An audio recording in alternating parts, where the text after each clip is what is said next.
Bismillahirrahmanirrahim. Assalamualaikum warahmatullahi wabarakatuh. Bismillah, alhamdulillah, wassalatu wassalamu ala rasulillah Sayyidina wa maulana Muhammadin ibn Abdillah wa ala alihi wa sahbihi wa man tabi'ahu wa nasarahu wa walah, amma ba'd. Hadirin jamaah yang dirahmati Allah, kajian kita pada pagi hari ini bicara tentang fikih dan usul fikih, khususnya tentang Lebaran atau Idul Fitr. Al-Quran sama sekali tidak bicara tentang apa yang harus dilakukan oleh kita sebagai Muslim di hari raya Idul Fitr. Tidak ada perintah secara khusus seperti misalnya kalau Ramadan kita disuruh puasa, kutiba alaikumusiyam, atau seperti perintah zakat atau sholat atau haji yang memang ada perintahnya secara tegas. Tapi Idul Fitri atau hari raya tidak ada perintah di dalam Al-Quran kita harus ngapain. Kalaupun ada, jamaah sekalian, itu nyelip ya, dan sekilas saja. Ya, masih di dalam rangkaian tentang puasa di ayat 185 surat Al-Baqarah.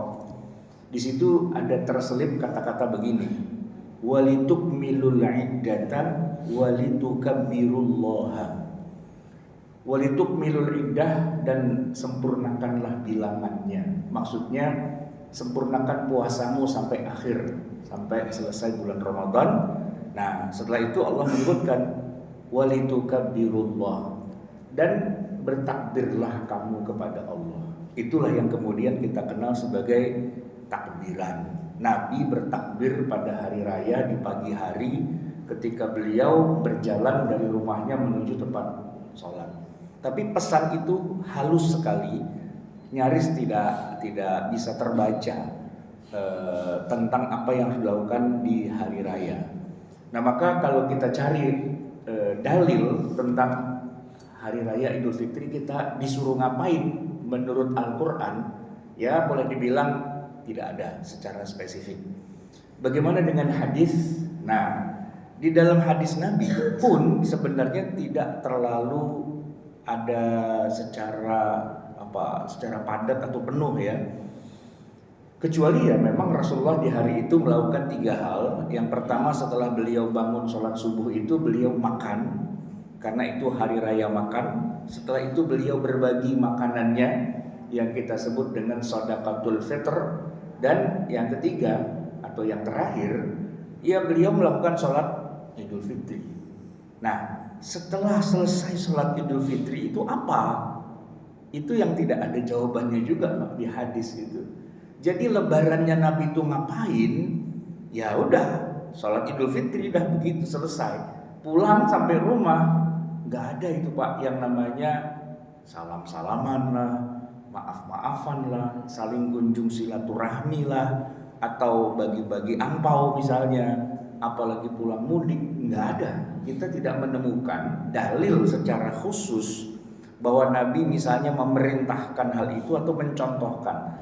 Tidak ada perintah, tidak ada contoh. Nah, tapi jamaah sekalian, tentu secara ilmu usul fikih, kalau tidak ada perintah, tidak ada contoh, apakah otomatis jadi haram? Oh, tidak begitu algoritmanya.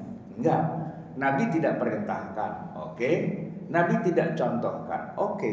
Terus kalau kita mau melakukan sesuatu, apa jadi haram? Ya tentu jawabannya tidak. Kenapa? Karena yang namanya aktivitas kehidupan manusia, yaitu pada dasarnya kan boleh-boleh saja, apalagi dia punya manfaat.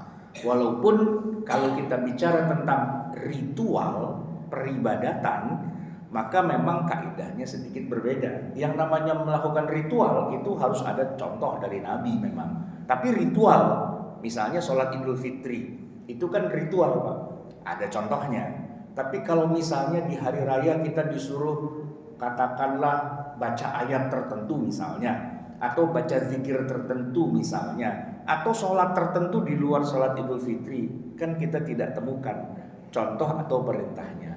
Tapi di luar dari ibadah ritual yang sifatnya muamalah, yang sifatnya sosial, masyarakat, asalkan itu bermanfaat, ya pada dasarnya mubah-mubah saja. Nah, dari situlah kemudian kita bebas mengekspresikan amaliyah, praktek yang mau kita lakukan itu apa di hari raya. Khususnya kita nih bangsa Indonesia, Pak, yang hari rayanya jauh lebih heboh daripada Ramadannya.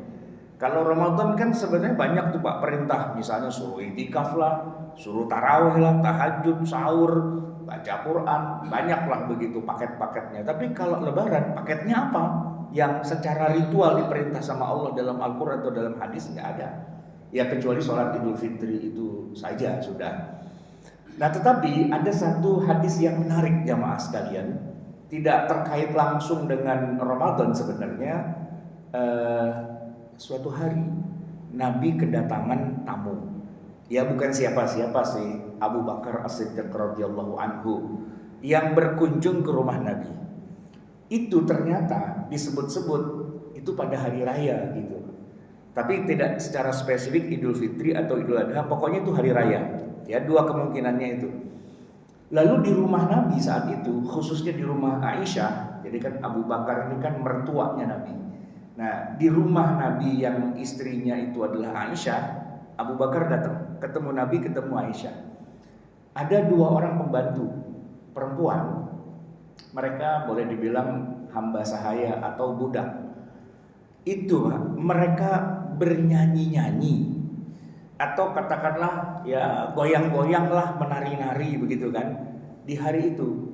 Dan Abu Bakar melihat kejadian itu merasa tidak enak hati, karena ini perempuan pembantu budak-budak ini kok kayak tidak etis, tidak sopan di hadapan beliau, di hadapan Nabi Muhammad, kok nyanyi-nyanyi kayak gitu tuh kayak nggak etis banget, nggak sopan banget gitu. Maka oleh Abu Bakar mereka diusir, sana, ambil kerikil dilempar gitu, jauh sana, jangan deket-deket sini. Kalian tuh di depan Nabi loh, nggak punya hormat sama sekali gitu. Nah, tetapi yang menarik adalah jawaban Nabi. Apa kata beliau? Da'huma ya Abu Bakar. Biarin aja dua orang budak itu nyanyi-nyanyi, menari-nari. Loh, kenapa? Inna likulli qaumin 'aidan. Itu alasannya. Karena bagi setiap kaum itu ada 'aid, ada cara ekspresi untuk merayakan satu hari raya. Wa hadza 'aiduna, dan ini sekarang hari ini kita lagi hari raya kata Nabi. Maka nyanyi-nyanyinya si budak perempuan itu di hadapan Nabi itu oleh Nabi tidak dilarang, ya, oleh Nabi tidak dilarang. Justru Nabi menegur Abu Bakar yang mau melarang, biarin aja, da'huma, biarkan mereka. Nah jamaah sekalian, para ulama kemudian mengolah hadis ini menjadi inilah yang namanya sunnah Nabi yang ketiga, yang disebut dengan istilah sunnah takririyah. Jadi sunnah itu bisa kita bagi tiga, Pak. Sunnah Nabi itu ada yang sifatnya perbuatan, amaliyah Nabi, ya kan? Atau ada yang kedua yaitu qauliyah, yang Nabi ngomong langsung, Nabi amalkan, atau Nabi ngomong. Tapi ada sunnah yang ketiga yang disebut dengan tadi takririyah. Maksudnya Nabi nggak mempraktekkan, Nabi juga tidak ngomong, tapi Nabi membiarkan suatu keadaan terjadi di hadapannya tanpa melarangnya. Tapi juga nggak memerintahkan sih ya, juga tidak menganjurkan gitu, enggak, apalagi mempraktekkan juga enggak, tapi beliau membiarkan. Nah itu yang namanya takrir. Contohnya sih biasanya Pak, itu Nabi membiarkan umat Islam pada makan hewan yang disebut dengan bob. Itu kalau di kamus gambarnya tuh kayak biawak gitu Pak. Ya, Nabi nggak doyan karena bukan makanan sehari-hari beliau, tapi beliau membiarkan para sahabat yang pada doyan tentunya makan. itu menunjukkan bahwa oh itu berarti tidak haram. Karena kalau binatang itu haram, tentu Nabi pasti akan melarangnya. Ketika Nabi mendiamkan, jatuhnya itu adalah sunnah takririyah. Sebenarnya itu bukan biawak, Pak. Itu reptil, bisa disebut dengan kadal. Tapi yang adanya di gurun, Pak. Jadi kadal gurun, kadrun sebenarnya itu, Pak. Cuman tuh istilahnya zaman sekarang udah jadi berubah gitu. Kadal gurun itu halal gitu, Pak. Dimakan, cuman Nabi nggak termasuk yang doyan makan kayak. Kan kita kan tiap orang punya punya pilihan sendiri-sendiri kayak ini, Pak. Saya pernah ditawarkan makan daging kelinci, Pak. Sebenarnya sih kalau nggak tahu waktu masih hidupnya santai aja, Pak. Masalahnya tadi waktu lagi ngobrol-ngobrol itu kelincinya itu dielus-elus, Pak, masih hidup gitu. Bulunya warnanya abu-abu, kayak kucing gitu, Pak. Ya kan? Nah setelah itu habis ngobrol-ngobrol bilang dipotong enak juga nih kelinci gitu kan. Terus dipotong, Pak, terus disayur, terus ditaruhin di depan saya, suruh makan. Aduh Ustaz, ini kelinci yang tadi kita bakal main. Kagak doyan saya. Tapi bukan berarti kelinci itu haram, Pak. Kelinci sah-sah saja. Sama, Pak, saya dulu waktu masih kecil pernah dikasih hewan peliharaan itu loh, Pak, bebek itu mentok, ya kan. Tiap hari saya kasih makan dari kecil-kecil itu sampai gede, sampai punya pasangan, sampai bertelur, sampai punya anak gitu. Pas lebaran dipotong, Pak. Saya kagak doyan makannya itu. Orang tiap hari saya ngasih makan. Sekarang dia saya makan. Perasaannya nggak nyampe gitu loh. Nah begitu juga Rasulullah, kadal gitu loh dimakan. Gimana sih?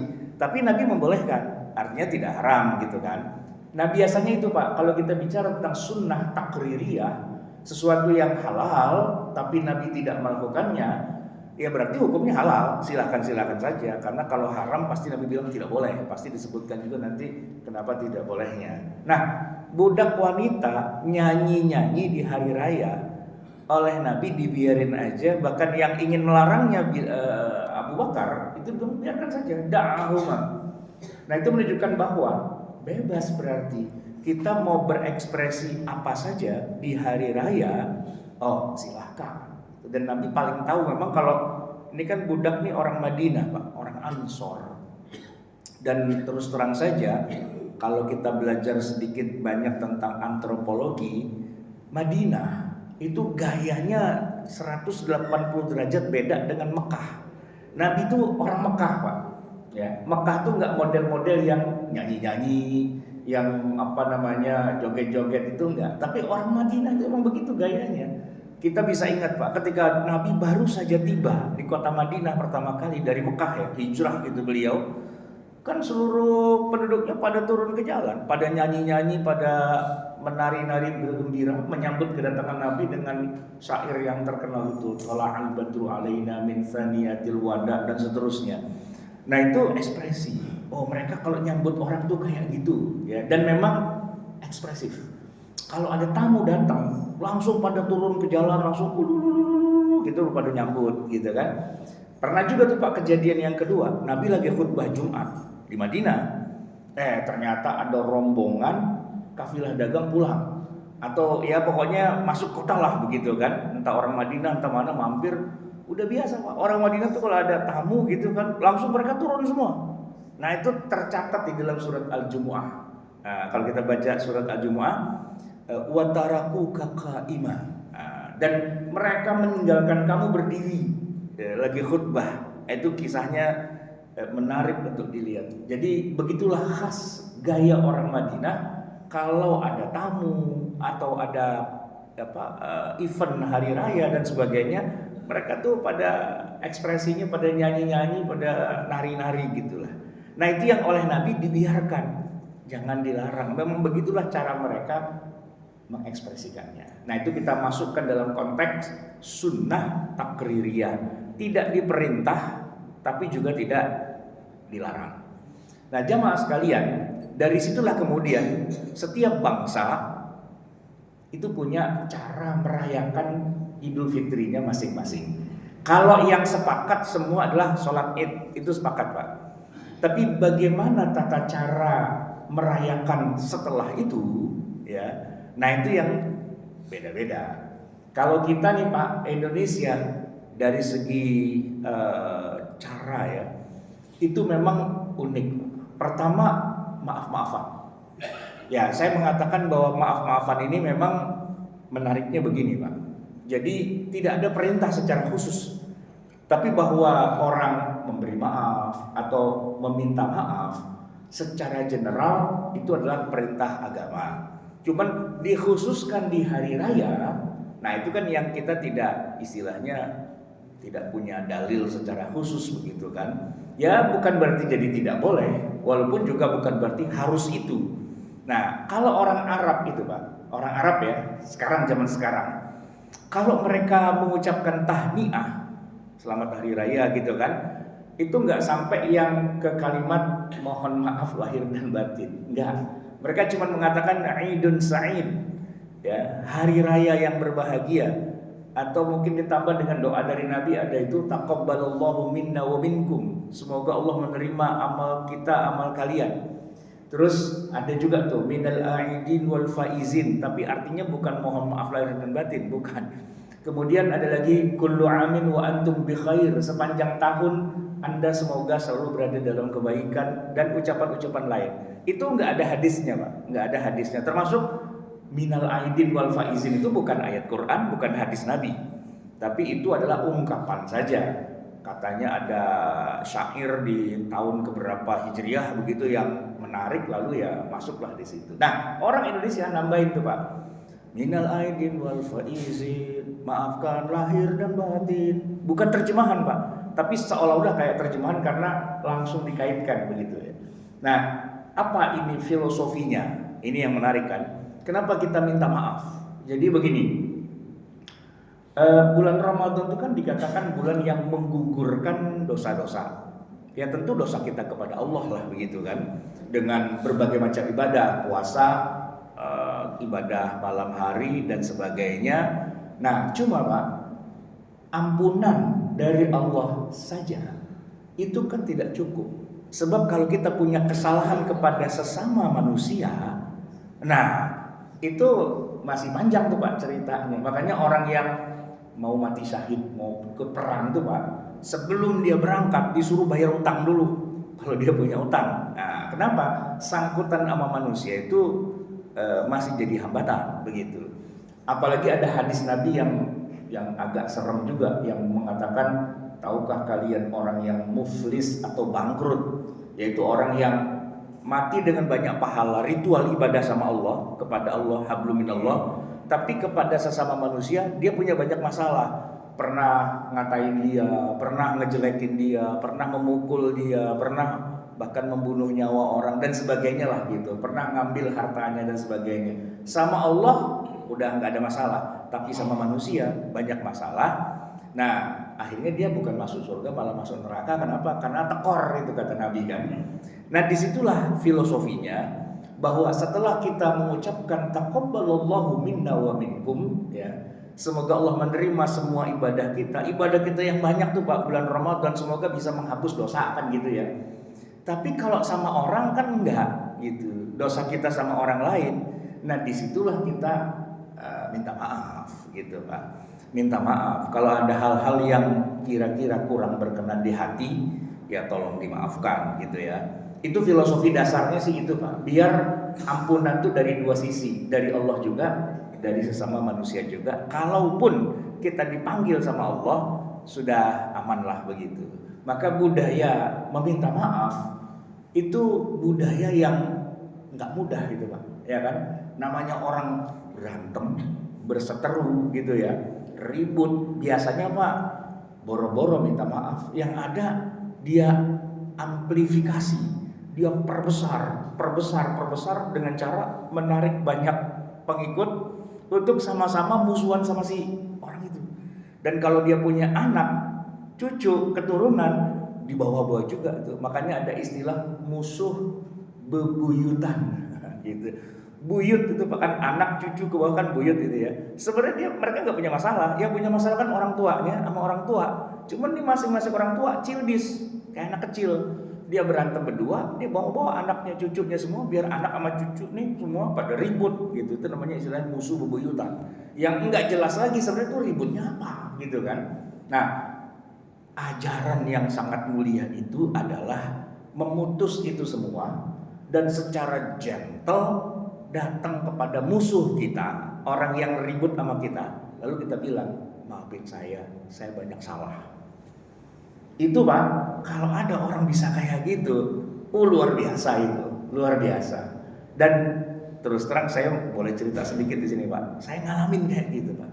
Yang ribut bapak saya sama lawannya lah, bukan lawan sih Pak, sama-sama orang baik, rebutan masjid Pak, bayangin. Saya nggak tahu kalau di sini ada rebutan masjid apa enggak. Masjid samping rumah saya Pak, itu rebutan dari dulu, ada dua kubu A, kubu B lah, begitu kira-kira, ya kan? Lama itu Pak rebutan masjidnya. Nah begitu bapak saya sudah nggak ada, apa nih yang mau saya lakukan? Apa saya meneruskan perang saudara dengan sesama pengurus masjid, atau saya damai? Ya pilihannya adalah yang kedua, saya damai aja.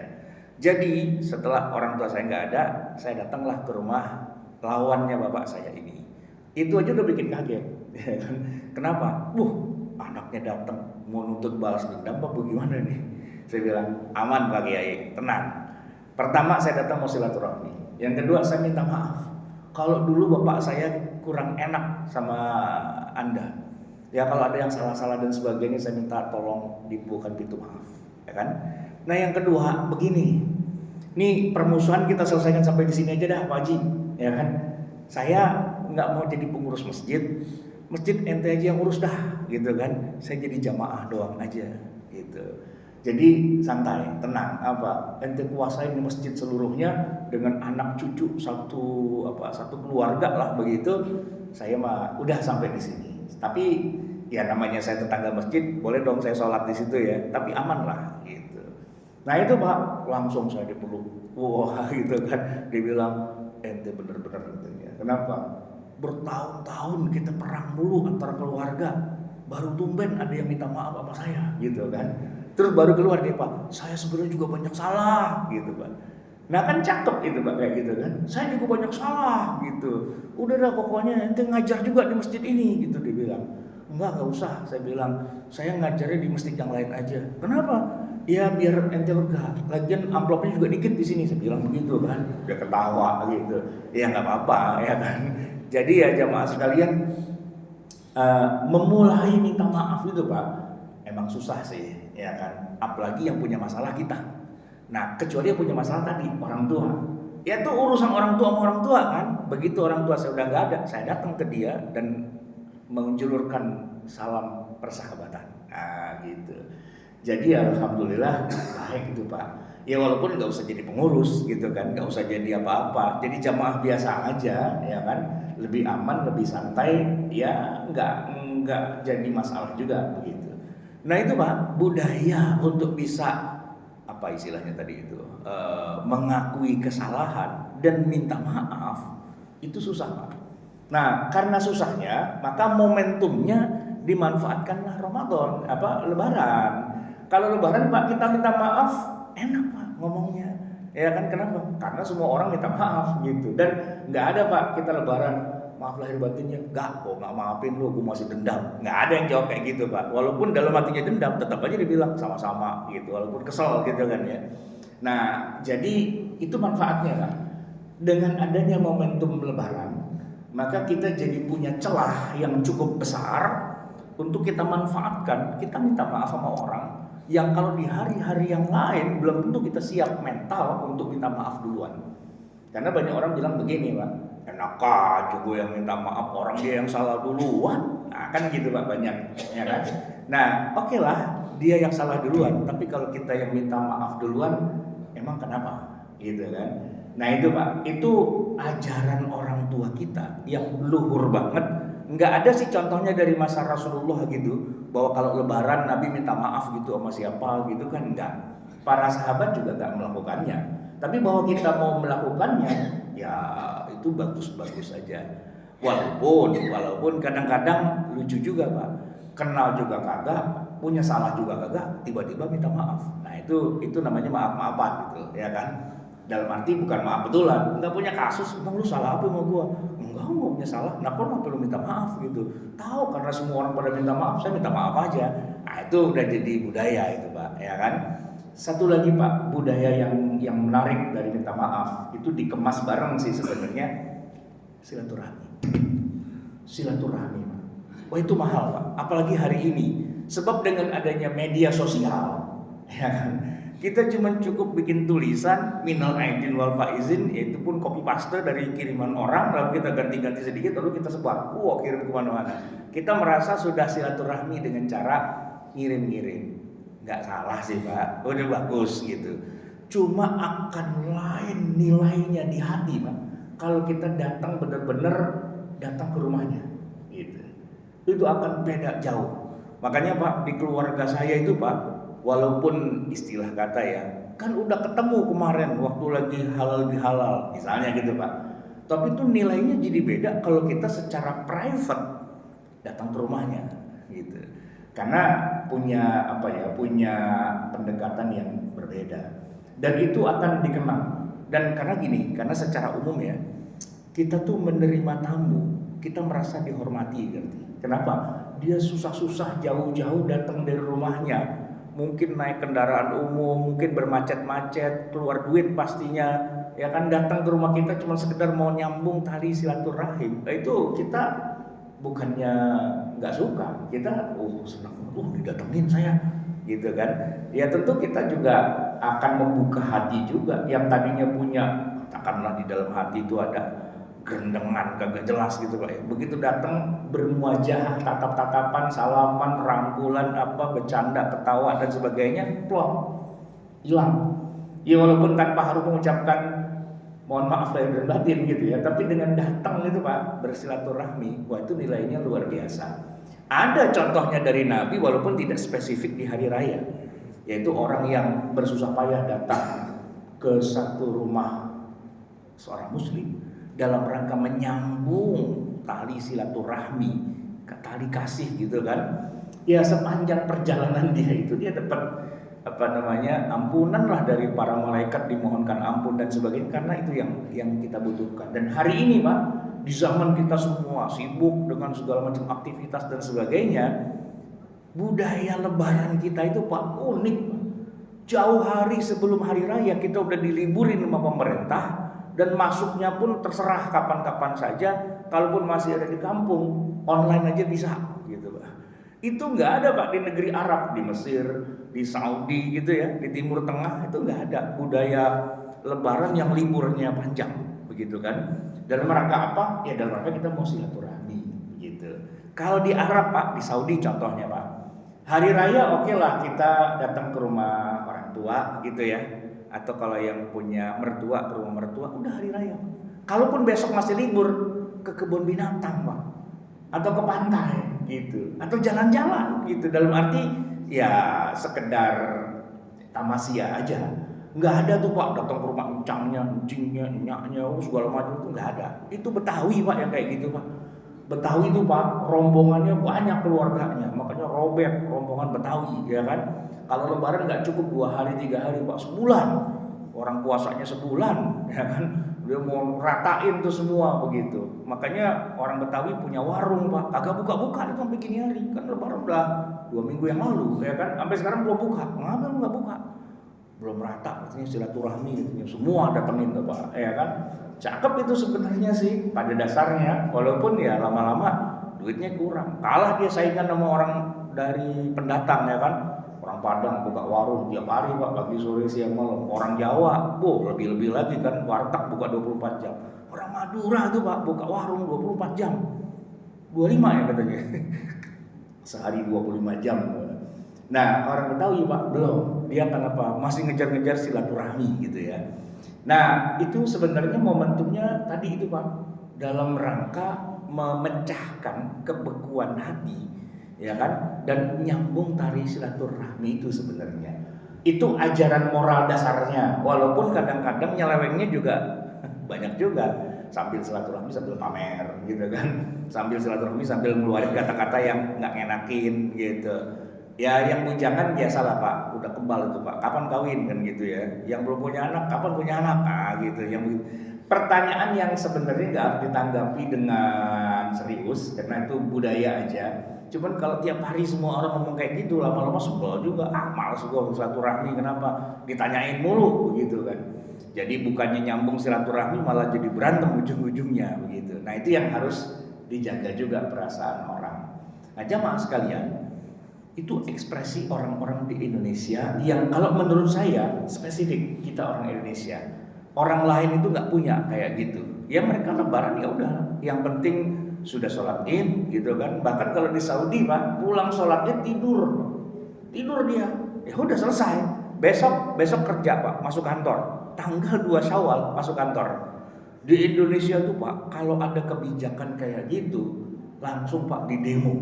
Gitu. Nggak ada menteri agama yang berani-berani bikin kebijakan tanggal 2 Syawal masuk kantor, nggak berani. Presiden pun nggak berani Pak. Kalau sampai presiden berani besok tanggal 2 efisiensi langsung masuk kerja Pak, di demo Pak, berjilid-jilid itu ya.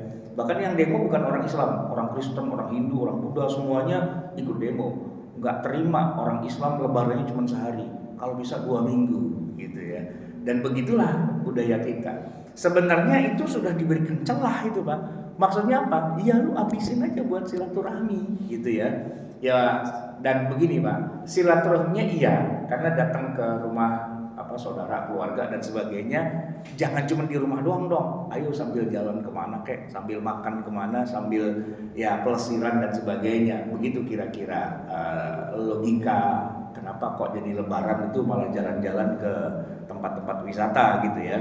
Tapi ya menumbuhkan ekonomi juga sih sebenarnya gitu. Yang kalau kita nanti bandingkan lebarannya model kita yang jalan-jalan, pelesiran dan sebagainya dengan lebarannya Nabi nggak sama Pak, nggak sama.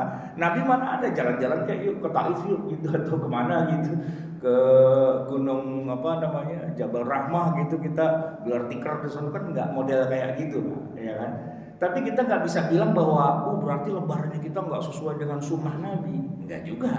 Ya Nabi tidak mencontohkan, tidak memerintahkan, tapi juga tidak melarang. Dan selama kita bisa manfaatkan semua momen itu dengan cara yang baik, bermanfaat, ya tentu nilainya juga positif. Ya tambah pahala pastinya, bukan tambah dosa. Baik jemaah sekalian, yang terakhir kan momen Idul Fitri itu kita disuruh berbahagia. Makanya disebutkan kalau orang Arab ya menyebutnya Idun Sa'id, hari raya yang berbahagia. Maka kita berbahagia, kita rayakan. Pertanyaannya, yang kita rayakan itu apa sebenarnya? Kita merayakan apa sebenarnya? Kemenangan. Menang atas siapa? Perangnya lawan siapa kok kita menang dan kita rayakan? Ya jawabannya pasti menang melawan hawa nafsu kan gitu ya. Artinya kita sudah puasa, kita sudah capek-capek ibadah dan sebagainya, lalu kita merasa alhamdulillah kita bisa menaklukkan hawa nafsu kita yang malas, yang ogah-ogahan dan sebagainya dengan menjalankan semua perintah yang walaupun nggak wajib tapi yang sunnah-sunnah alhamdulillah dapatlah gitu kan, kita rayakan itu. Dengan harapan apa? Tentu harapannya sebagaimana hadis Nabi kan, puasa itu dari Ramadan ke Ramadan gitu ya, itu kan menghapuskan dosa kita. Ya bahkan dalam beberapa hadis disebutkan bahwa ya yang namanya orang puasa itu, orang yang berpuasa disuruh masuk surga ya, pintunya khusus pintu orang yang berpuasa yaitu Babur Rayyan kan gitu ya. Artinya itulah yang mau kita harapkan dari berpuasa, itulah yang kita rayakan. Tapi begini Pak, ada juga sedikit mekanisme yang harus kita ketahui. Tadi Pak, yang pertama ya sudah kita sebutkan, ampunan dari Allah oke, tapi ampunan dari sesama manusia belum tentu. Nggak bisa Pak, kita punya salah sama orang, lalu kita puasa, lalu salah kita sama orang Allah ampunin. Kata Allah, kalau salahmu sama aku ampuni. Kalau kamu salahnya sama orang lain, ya lu minta ampun sama dia. Makanya kita minta maaf itu Pak, kan gitu ya. Itu mekanisme yang pertama yang harus kita ketahui. Ampunan dari Allah oke, tapi ampunan dari sesama manusia belum tentu. Satu. Nah yang kedua nih Pak, ampunan dari Allah kalau sifatnya dosa besar yang sifatnya larangan, Allah melarang suatu perbuatan, kita tabrak bas gitu Pak, ya kan? Kemudian kita minta maaf, oke, Allah ampuni. Tapi ada jenis dosa besar yang enggak cukup kita cuma minta maaf. Yaitu apa? Kalau ada perintah yang enggak kita kerjain. Ini dibalik. Kalau ada larangan kita hajar, minta maaf sama Allah direct, langsung. Ya sudah, aku ampuni. Selesai Pak, gampang. Tapi kalau ada perintah yang wajib, terus kita nggak kerjain gitu Pak. Nah itu nggak bisa cuma bilang, ya Allah ampunin deh, saya kagak sholat. Ya Allah ampunin dah, saya kagak puasa. Nggak bisa itu Pak. Ya kecuali ya sholat dulu, puasa dulu. Makanya di Al-Quran 3 kali diulang-ulang, ya kan? Allah menyebutkan di dalam Al-Baqarah 184, 185, ya. Faman kana minkum maridhan aw ala safarin. Siapa di antara kalian uzur ya, sakit atau dia punya uzur safar gitu. Ya fa'iddatun min ayyamin ukhra. Gantilah di hari yang lain. Gitu Pak. Bukan minta ampun lah, bukan. Ya Allah, kemarin 2 minggu saya nggak puasa, musafir gitu. Terus minta ampun ya Allah, ampunin ya. Nggak bisa gitu Pak. Kenapa? Karena ayatnya mengatakan fa'iddatun. Hitung berapa yang kamu nggak puasa, bayar. Ya jadi cara minta ampunnya dengan cara bayar gitu Pak. Bayar utang sama Allah gitu. Kalau dosanya yang tadi Pak, Allah melarang, misalnya nih Pak ya, Allah larang kita makan babi misalnya, lalu kita makan babi gitu. Terus minta ampun sama Allah, diampunin nggak Pak? Ya diampunin. Harus bayar apa gitu nggak? Ya enggak, ya kan? Orang mabok gitu Pak, mabok nih Pak, minum khamr gitu kan. Terus dia insaf, dia taubat, dia bilang ya Allah saya minta ampun. Ya udah Allah ampunilah. Nggak ada yang harus bayar gitu loh, karena mabok gitu. Atau katakanlah main judi lah, berzina lah, apa. Pokoknya yang larangan-larangan yang kita langgar, minta ampun, oke, langsung Allah suruh terima ampunannya gitu kan. Tapi kalau perintah yang dasar, perintah yang wajib gitu Pak, nggak kita kerjain, itu kan dosa juga, dosa besar juga itu Pak. Terus kita bilang ya Allah, hapus dah semua dosa saya yang saya kagak sholat, kagak puasa. Nah itu nggak bisa Pak, nggak bisa. Itu tetap mesti kudu wajib dikerjain. Ya minta ampunnya diterima dengan cara kerjain dulu. Tapi udah lewat, ya nggak apa-apa udah lewat. Kenapa? Karena itu jadi utang gitu Pak, jadi utang. Maka ayat 185-nya ngulangin lagi, faman kana minkum maridhan aw ala safarin fa'iddatun min ayyamin ukhra. Puasa lo di hari yang lain. Gitu Pak. Nah, maka kita nih Pak, walaupun kita udah bahagia-bahagia sekarang ya lebaran gitu ya. Jangan lupa kemarin punya utang enggak tuh, ya kan? Wabil khusus ibu-ibu, kan ada yang haid, ada juga yang nifas dan sebagainya, itu. Nah kalau yang bapak-bapak mungkin ada 1 utang, 2, 3 utang gitu ya, jangan lupa dibayar itu Pak. Dan sifatnya hutang kayak gitu Pak, dia tidak akan diputihkan seiring berjalannya waktu, dia sifatnya abadi gitu Pak. Maksudnya begini, misalnya nih Pak, kita punya utang ya, udah sampai ketemu Ramadan tahun berikutnya belum dibayar, kira-kira angus nggak tuh Pak utangnya?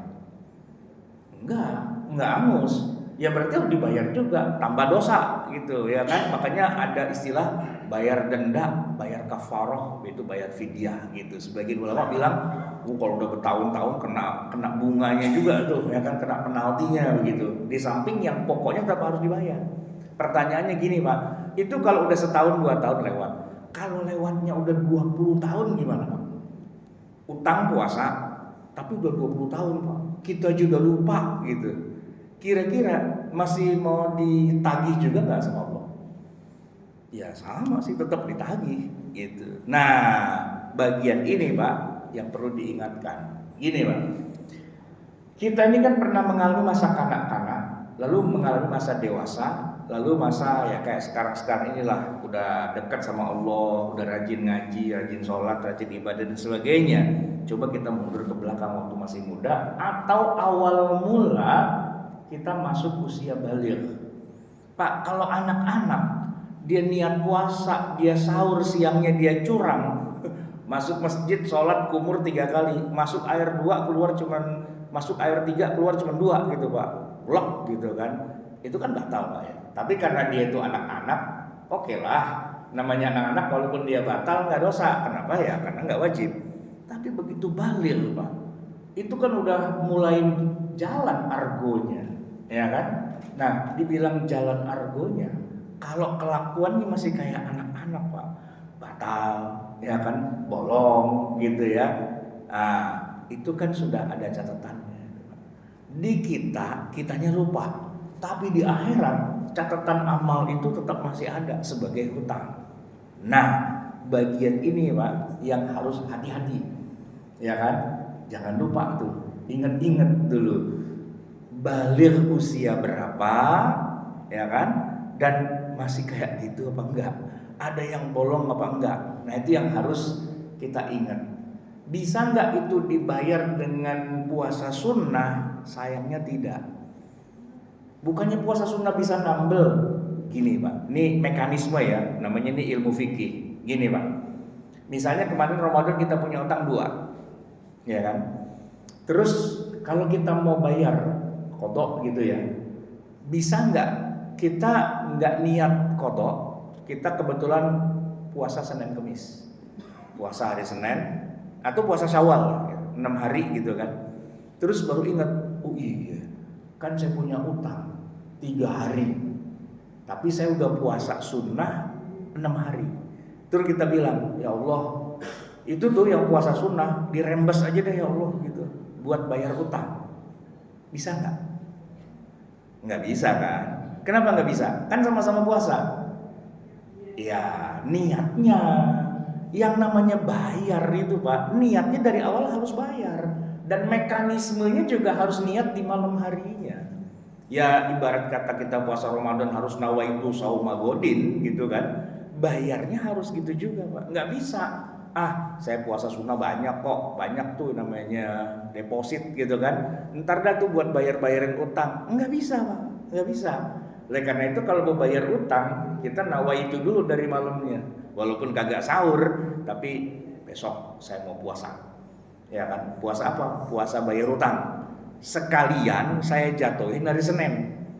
Jadi Pak, niatnya bayar utang, biar punya nilai tambah, jatuhinnya hari Senin. Cakep gitu Pak. Boleh, boleh. Tapi nggak bisa, niatnya puasa Senin, udah gitu kita bilang ya Allah itu buat bayar dah sekalian, nggak bisa. Nah itu bedanya di niatnya itu harus di situ, ya kan? Maka niatin khusus untuk bayar itu penting. Walaupun kalau puasanya mah sama aja, puasa Ramadan sama puasa sunnah kan secara teknis sama, tapi secara mekanisme birokrasinya, nah itu beda. Nah itu yang harus kita perhatikan. Hitunglah kira-kira berapa puasa-puasa kita yang terlewat di masa lalu, dan niatkan secara khusus saya mau bayar gitu. Bahwa kita mau puasa Senin Kemis, setelah itu kita mau puasa bulan Syawal, puasa apalah gitu, silakan itu buat nambah gitu kan. Tapi itu bukan buat ganti yang pokok. Karena kalau yang pokok gantinya harus dengan niat. Sama juga Pak, sebangun dengan itu sholat 5 waktu.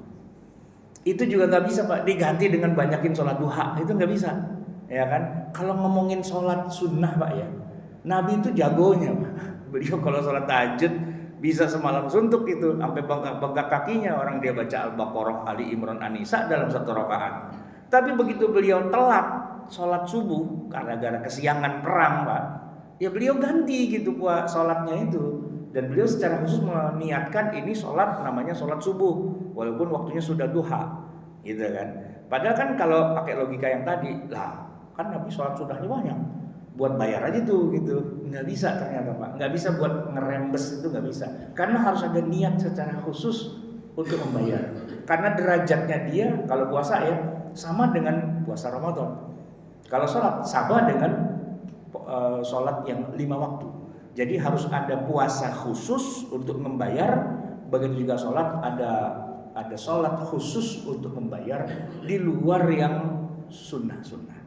Nah jadi jamaah sekalian, sembari kita merayakan Ramadan, Lebaran gitu ya, sambil bermaaf-maafan, sambil juga ya kita merayakan dengan banyak ekspresi lah, silaturahmi lah, kemana-mana dan sebagainya. Jangan lupa puasanya jangan sampai kelewatan. Itu barangkali jamaah sekalian yang bisa saya sampaikan. Sebelum saya akhiri, mungkin ada pertanyaan dari jamaah, silakan. Ada yang mau bertanya? Kami silakan. Dari Bapak-bapak.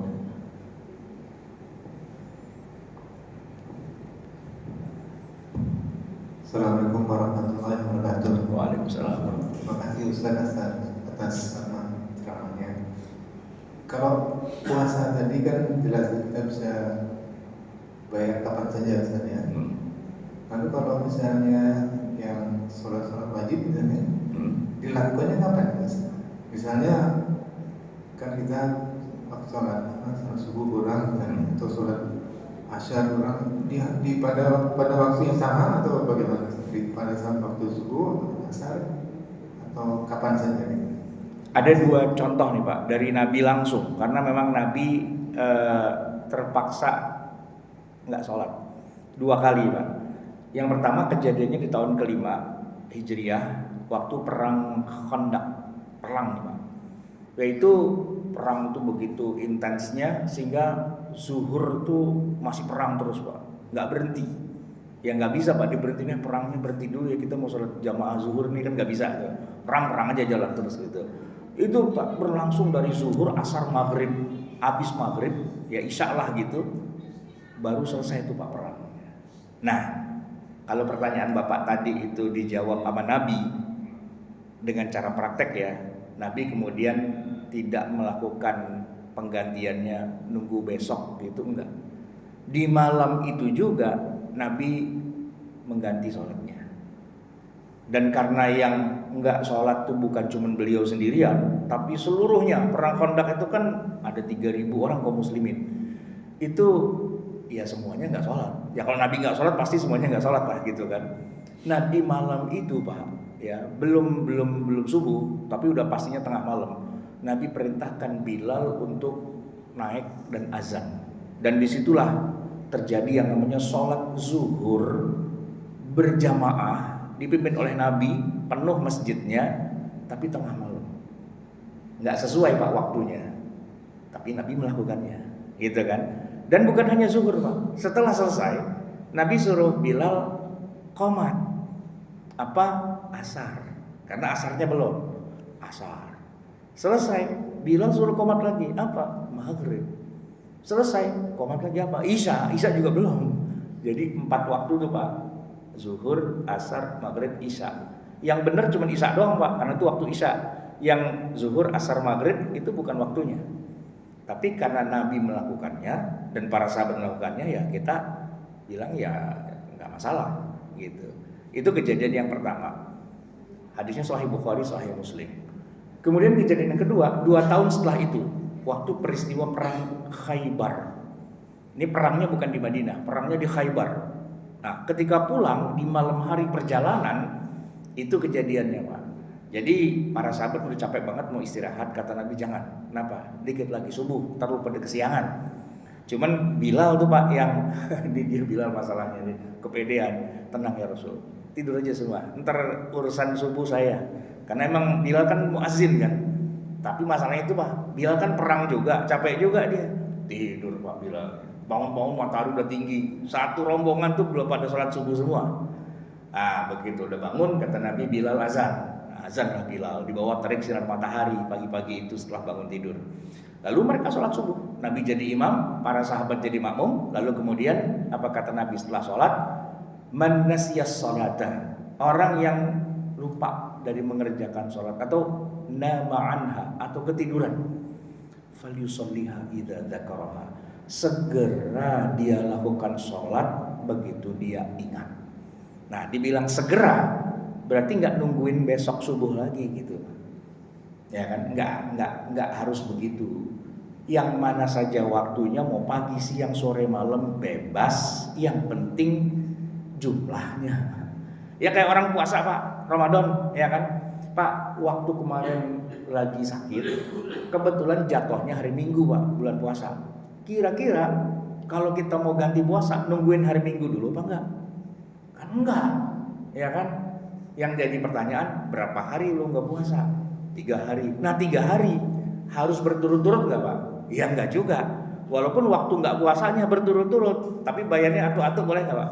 Bulan ini saya bayar atu, ya, bulan besok satu lagi, bulan depan satu lagi, boleh nggak? Boleh. Yang penting kan jumlahnya klop, kan gitu kan? Sholat gitu juga Pak. Waktunya udah nggak penting, yang penting jumlahnya, gitu. Ibarat kata kita punya apa nih? Sholat ada 10 kali sholat yang belum kita kerjain. Hajar aja 10-10-nya Pak. Begitu udah selesai salam bangun lagi, selesai salam bangun lagi, ya kan? Waktunya bebas, mau pagi, mau siang, mau malam. Duha juga bisa, padahal kan duha kan nggak ada sholat fardu kan Pak, kita sholat 10 kali gitu Pak. Paling orang husnuzon, luar biasa, habis dari Ramadan duha banyak banget gitu, padahal mah bayar utang itu Pak, gitu kan. Kita diem aja kan, niatnya kan nggak harus bilang saya lagi bayar nih, kan nggak harus bilang begitu. Jadi ya puasa gitu juga kan, kita mau bayarnya jatuhin hari Senin sama hari Kamis, cakep itu Pak. Orang lagi puasa sunnah, kita nyaru Pak, pura-puranya kita puasa sunnah padahal kita puasa wajib kan. Ya paling orang husnuzon, luar biasa, Senin Kemisnya nggak pernah tinggal gitu. Dalam hati nggak tinggal apa, orang gue lagi bayar gitu ya. Nah itu nggak apa-apa. Jadi waktunya bebas, yang penting jumlahnya klop, kira-kira begitu. Baik, ada lagi kah? Ustaz tadi yang nanya Ustaz, kalau puasa sunnah itu misalnya dia hari Jumat, itu harus disambung dengan hari Sabtu. Apakah itu khusus sunnah doang atau Syawal juga boleh nggak? Misalkan puasa Syawal cuma hari Jumat, Sabtunya dia nggak puasa gitu, karena harus Jumat harus disambungin, itu aja Ustaz pertanyaannya.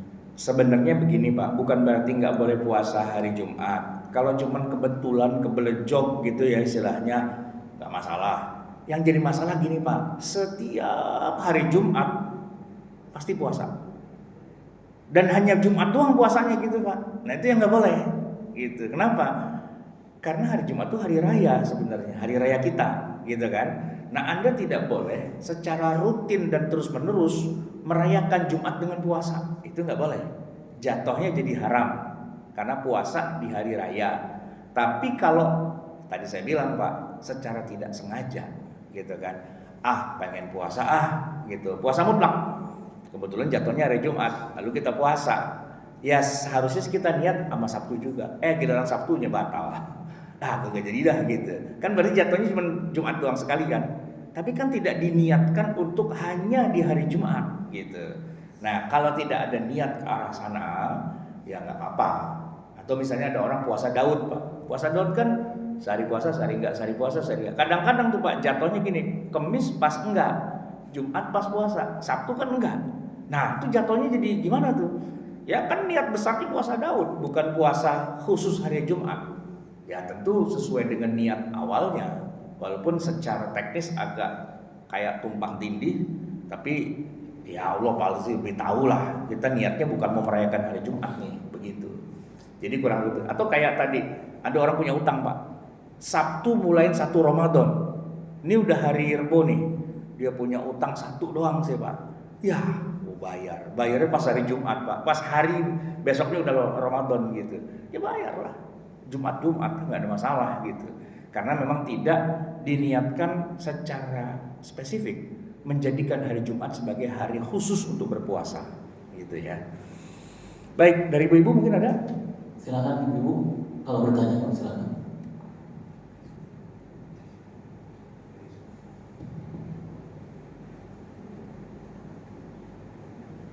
Halo. Ya. Assalamualaikum warahmatullahi wabarakatuh Ustaz. Waalaikumsalam.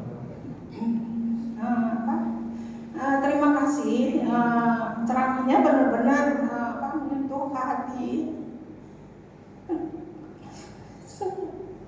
sehingga saya teringat masa yang lalu sekitar umur 30 tahunan ya, itu mengenai puasa. Bukannya saya tidak mau melakukan puasa, tapi sakit Ustaz. Jadi setiap makan itu harus benar-benar misal 2 jam, kemudian terus makan. Kalau enggak itu perutnya perih, lalu kemudian pusing, benar-benar pusing gitu. Itu itu mungkin lama ya. Tapi setiap habis akhir puasa itu saya selalu bayar fidyah. Kemudian setelah mungkin dengan bertambahnya umur mungkin ya sedikit-sedikit terus saya berusaha untuk bisa berpuasa. Kemudian setelah umur 40 tahunan mungkin ya itu mulai puasa, saya mulai mulai dah gitu di puasa kuat gitu.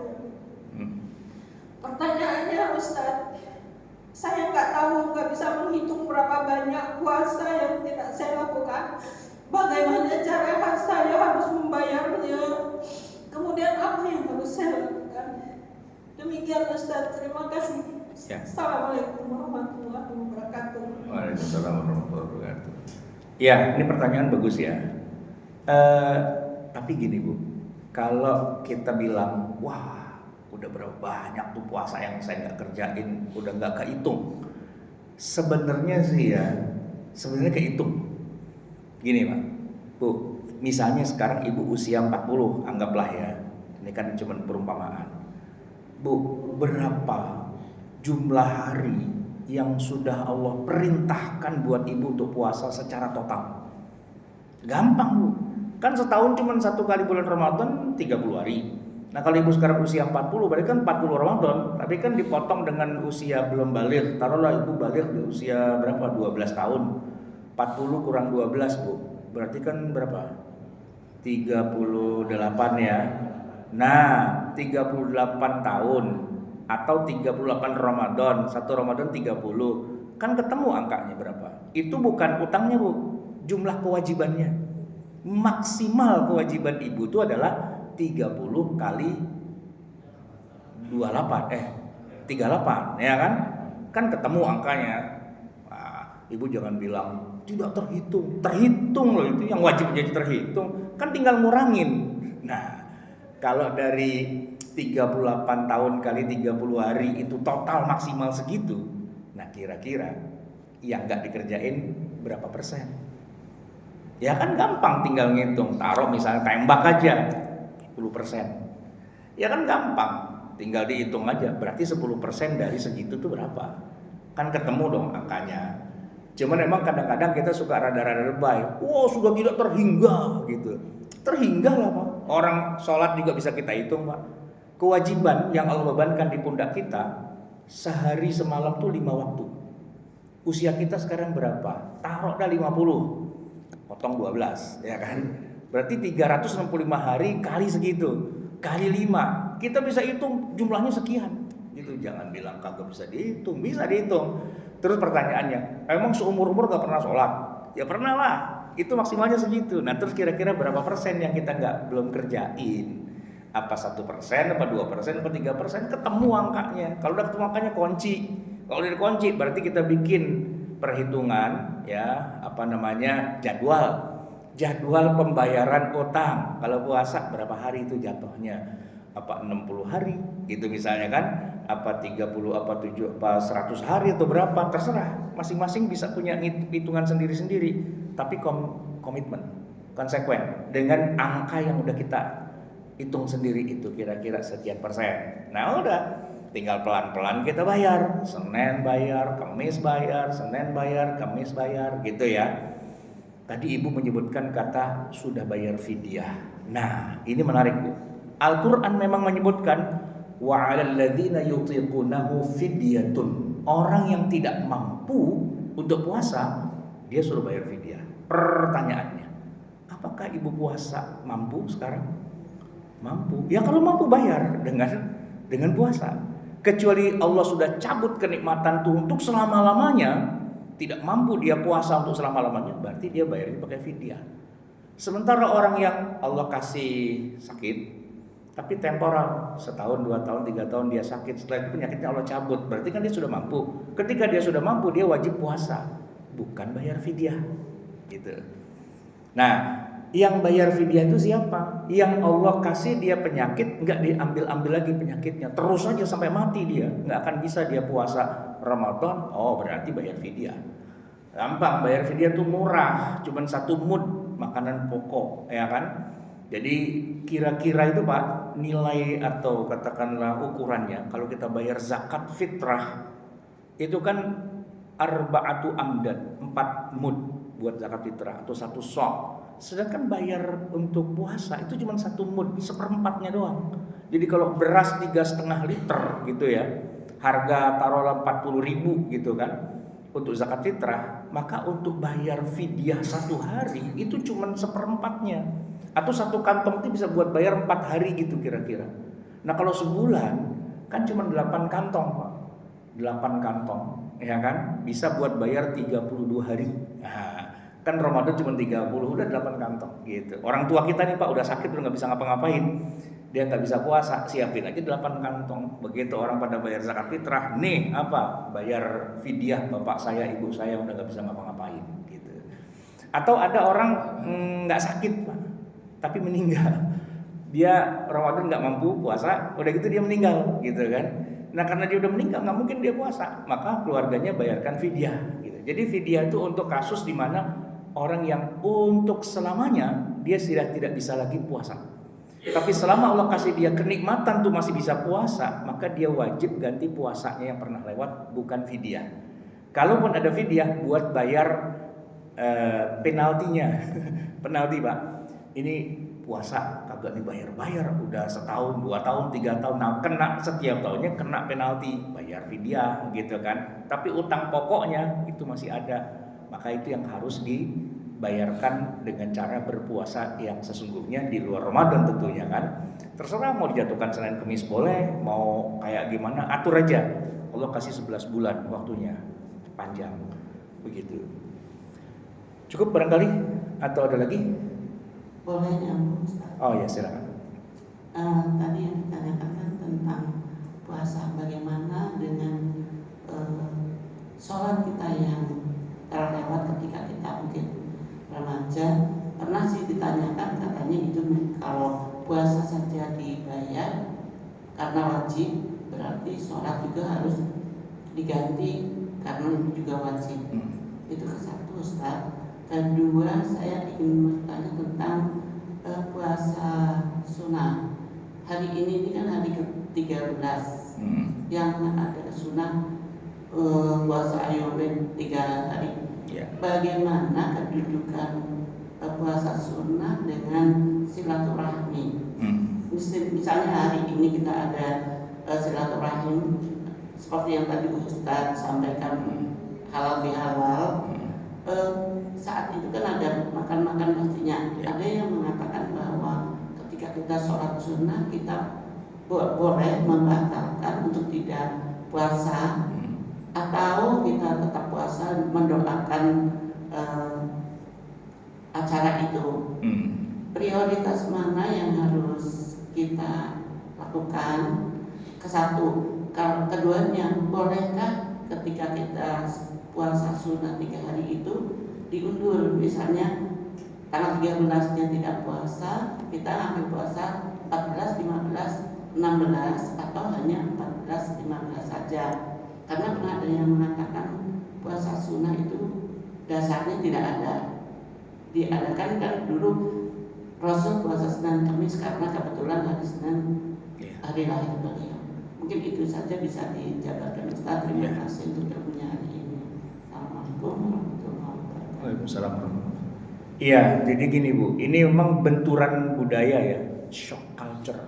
Tadi saya bilang orang Arab nggak ada Pak, Lebaran tuh silaturahmi kemana-mana gitu, ada tamu, makan-makan, halal bihalal. Dia Lebaran tuh bahkan hari pertama pulang sholat Id dia tidur, tanggal 2 Syawal masuk kantor. Gitu kan. Jadi nggak ada urusan tetamu yang kue Lebaran tuh masih ada di meja tamu sampai sebulan, sampai tengik gitu Pak. Nggak ada budaya kayak gitu. Itu budaya kita orang Indonesia. Shock culture-nya kan di situ. Nah, terus pertanyaannya lagi nih, ini tabrakan dengan puasa sunnah Syawal atau puasa tadi Ayyamul Bid 13, 14, 15 atau mungkin juga tabrakan dengan puasa Senin Kemis dan sebagainya. Mana yang lebih prioritas kan gitu ya. Kalau ngomongin secara umum dulu ya, baik yang namanya puasa Ayyamul Bid, Senin Kemis, Syawal, itu kan nggak ada satupun yang wajib, semuanya sunnah, ya kan? Nah, silaturahmi sunnah juga, gitu. Nah terus kalau bicara mana yang harus didahulukan nggak ada. Dalam arti kalau wajib sama sunnah tabrakan, sunnah ngalah, wajib dulu gitu Pak, ya kan? Contohnya nih ya, puasa Senin Kemis yang sunnah tabrakan dengan Ramadan. Di bulan Ramadan Pak, Senin kita puasa, Kemis juga puasa, tapi nggak mungkin puasanya puasa sunnah. Kenapa? Karena ada yang wajib puasa Ramadan, gitu kan? Jadi kalau antara dua tabrakan, yang satu wajib, yang satu sunnah, ya yang menang yang wajib. Tapi kalau dua-duanya sunnah, nah tidak ada kaidah secara khusus mengatakan menangin yang ini, kalahin yang itu atau sebaliknya, nggak ada. Nah tinggal mainnya adalah main ya kasusnya masing-masing. Saya kemarin Pak sempat habis lebaran sih ya, mudik ke kampungnya ibu saya di Jogja. Budaya bertamu ada, bahkan bertamunya bukan cuma kue Pak, wajib makan. Datang ke rumah saudara, nggak makan, putus silaturahmi. Jadi mesti makan. Tapi uniknya adalah, ini kan kita namu nih di ruang tamu kan, giliran makan, istilahnya monggo pindah ruangan. Nah, mereka bilangnya gitu, pakai jempol, monggo pindah ruangan. Maksudnya apa? Kalau nggak ngerti bingung, ngapain disuruh pindah? Ternyata ada ruangan khusus yang di situ udah ada prasmanan. Masuklah kita ke ruang prasmanan, yang punya rumah kagak ikut, yang punya rumah puasa. Dan itu adalah budayanya. Jadi mereka bisa atur, tamu tetap merasa terhormat dan makan bener ya, makan prasmanan serius gitu kan, sampai kenyang begitu kan. Tapi memang budayanya yang punya rumah tidak menemani makan. Bukan masalah karena dia lagi puasa atau enggak, pokoknya memang begitu budayanya. Monggo silahkan pindah, istilahnya gitu Pak. Pindah ke ruangan samping, di sampingnya ruang tamu ada ruangan khusus, dia udah siapin makanan semua di situ. Tamu-tamu yang datang ke rumahnya wajib makan, dan itu budaya, kita harus makan. Ya nasi beneran gitu kan. Dan kalau udah, berarti kita boleh pulang. Jadi dalam bahasa kitanya nih Pak, kalau udah disuruh makan berarti udah disuruh pulang gitu. Ini kita ngobrol nih panjang lebar, wah cerita gitu kan. Nah sambil yang di dapur masak nih, ya apalah diangetin apa gimana. Nah tuan rumah bilang, monggo silahkan pindah ruangan. Nah itu berarti kita udah diusir tuh, suruh pindah ke ruangan itu, tapi makan ya. Nah kalau udah selesai makan, tinggal pamitnya doang. Berhubung kita sudah makan, maka sekalian kita mohon pamit. Oh nggih. Nah gitu. Nah itu kan budaya, dia bisa atur kayak gitu Pak. Cuman memang kalau di Jakarta nggak begitu Pak. Nggak ada kita datang cari makan gitu. Nggak dikasih makan nasi nih, cuma beginian doang. Nah gitu kan. Ya bisa-bisa diatur. Nah atau dulu saya punya budaya, orang tua saya Betawi kan, kalau mau lebaran nungguin 7 hari gitu. Udah pada puasa, mereka ngotot Pak, pengen puasa yang 7 hari itu sejak tanggal 2 Syawal. Jadi begitu lebaran hari ini, kan kemarin lebaran hari Senin, Selasa, Rabu, Kamis, Jumat itu pada puasa. Begitu udah selesai baru kita lebaran ke rumahnya. Bisa begitu kan. Itu mah Allahumma turja, ya Allah atur aja. Gimana kayak dah yang enak gitu kan. Gak ada ketentuan yang baku dari agama begitu kan. Kalau ibu tadi kasih solusi, saya ayam mulbitnya di tengah-tengah aja dah misalnya gitu kan. 13-nya ada tamu, 14, 15-nya doang, tambah 16 boleh nggak? Boleh, kenapa jadi enggak? 15-nya doang, ya boleh juga. Enggak pakai 13, 14, 15, ya boleh juga. Kenapa jadi kagak boleh? Kan nggak ada aturan harus puasa ayyamul bid gitu kan, nggak harus. Toh nanti bulan depan masih ada lagi kalau mau gitu kan. Ya tergantung momennya. Ada yang menemani makan tamu itu menjadi sebuah ketentuan. Kalau nggak ditemenin makan malah kurang ilok katanya. Tapi kalau yang di kampung saya di Jogja itu Pak, kalau ditemenin sama tuan rumah, makannya jadi malu-malu Pak. Jadi ngambil sedikit.